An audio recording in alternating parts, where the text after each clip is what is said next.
Les princesses, bonjour. Alors, Pessar Chéni Saméar, que nos pensées aillent chez les Ratoufim qui luttent pour leur liberté et leur survie, qu'elles soient éminentes, Bezrat Hashem, le réfoua chez les mains de tous les blessés et malades qui souffrent, qu'Hachem protège tous les Chayalim et le Ham Israël là où ils se trouvent. Réfoua chez les mains.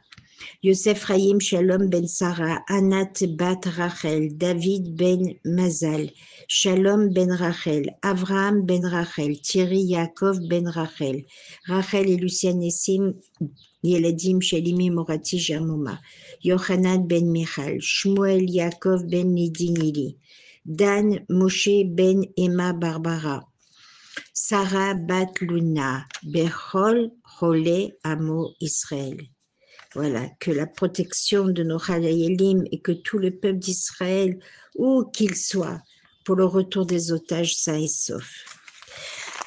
Alors, nous voici arrivés à Pessar Chéni,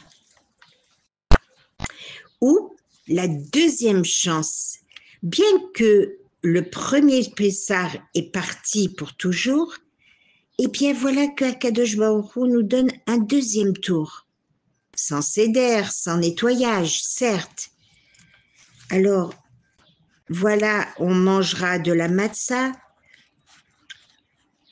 et l'on voit par cette journée que tout est récupérable.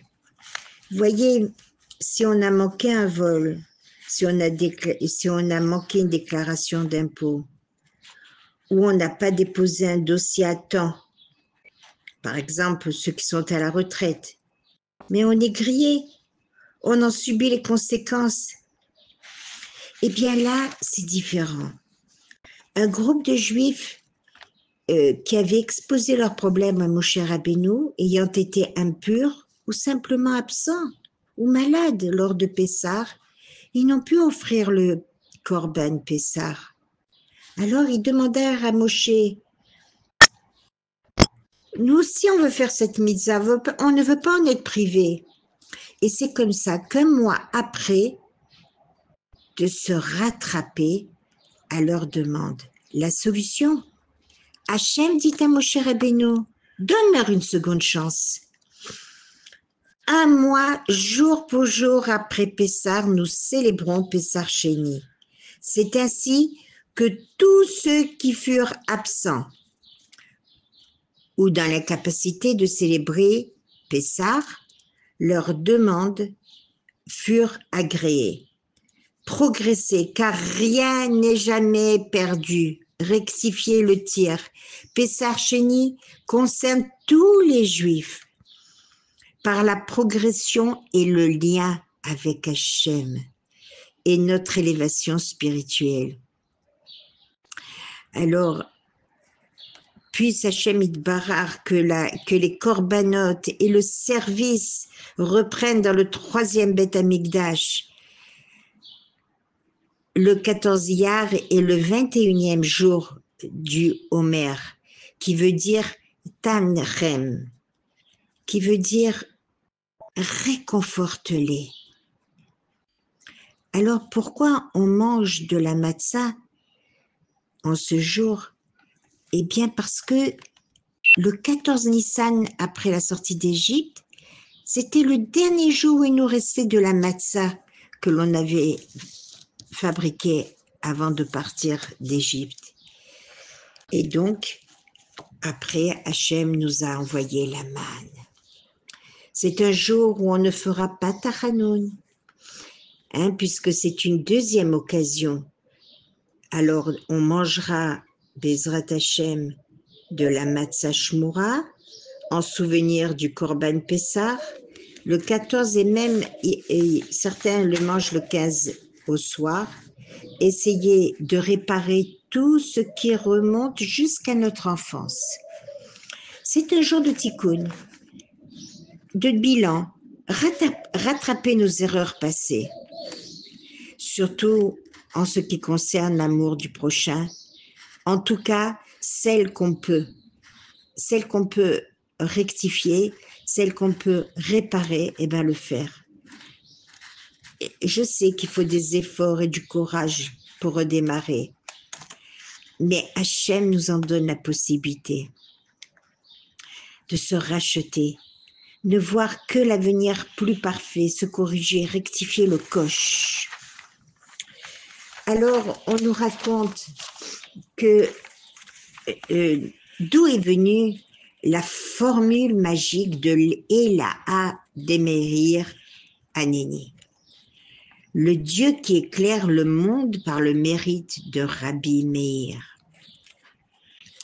La femme de Rabbi Meir pensait que quelqu'un dans la Torah, d'abord, il faut raconter que la femme de Rabbi Meir, j'aimerais bien la lire pour ne pas... Voilà, on va commencer par le début. Le maître du miracle, c'était d'abord un Ténaïm, un maître de la Mishnah. C'était une période terrible, c'était après la destruction du deuxième Beth Amikdash. Il y avait des révoltes de Bar Korba qui a été écrasée. Alors, la belle-sœur de Rabbi Meir Baranès est mise dans une maison close par les Romains pour se venger de son père qui, malgré l'interdit d'enseigner la Torah, le fit quand même. Il s'agit de Rabbi Hanania ben Teradion. Il a été brûlé, vif, enroulé de Sefer Torah et d'éponges mouillées pour que la mort soit lente. Rabbi Meir, convaincu que sa belle-sœur est pure, puisqu'il se déguisa Kodem Kol tout d'abord en client, mais voilà qu'elle décline toute tentative. Alors, devant ce refus, il était sûr qu'un miracle interviendrait pour la sauver. Il soudoya le gardien avec 2 grosses sommes, une pour lui et une pour ses poursuivants, ses supérieurs, et de dire, alors le geôlier lui a dit, et lorsque l'argent sera terminé, écoulé, comment réagir s'ils veulent me faire du mal? Alors Rabbi Meir lui dévoila. Tu diras la formule Ela de Meir Haneni et tu verras que tout mal sera éloigné de toi. Et pour lui prouver, les chiens affamés qui gardaient ces filles-là, Rabbi Meir lança sur un des chiens une pierre. Et les chiens bondissent pour venir se jeter sur Rabbi Meir. Et Rabbi Meir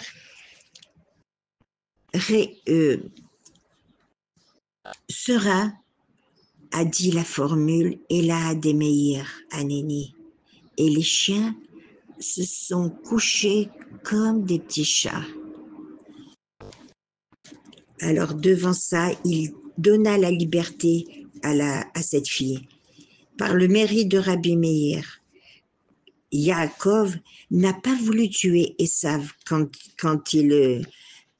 car de lui, il a vu que de lui sortira César Néron, prince de Rome, arrière-petit-fils de Rabbi Meir, un descendant. Rabbi Meir était un descendant d'un converti. Son maître, Rabbi Akiva, après que soient décimés les 24 000 élèves, Rabbi Akiva, le jour de la Baomer, monta à Yavne et redémarra une autre yeshiva avec 5 élèves dans le sud. Rabbi Meir, Rabbi Yehuda ben Baba était leur maître, était le maître de Rabbi Meir. Je ne peux finir ce petit cours sans parler de Brouria, sa femme, qui était une sommité. On a rarement vu une femme avec une telle intelligence et une telle yirat shamayim. Elle apprenait 300 halachot par jour, en un jour.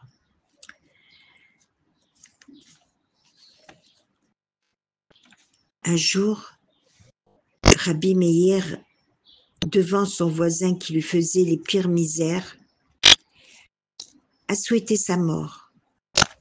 Et Broria de lui dire que les fautes disparaissent. C'est comme ça que c'est écrit dans les Tehillim.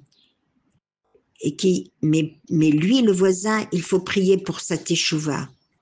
Rabbi Meir en fit ainsi. Il pria pour le voisin qui s'améliore et fait teshuva. Et c'est ainsi que le voisin fit une très grande teshuva. Toutes les Mishnayot qui sont sans nom sont de Rabbi Meir, d'une très grande intelligence, aimé par Hachem, aimé par tous. Il était intelligent, des midot.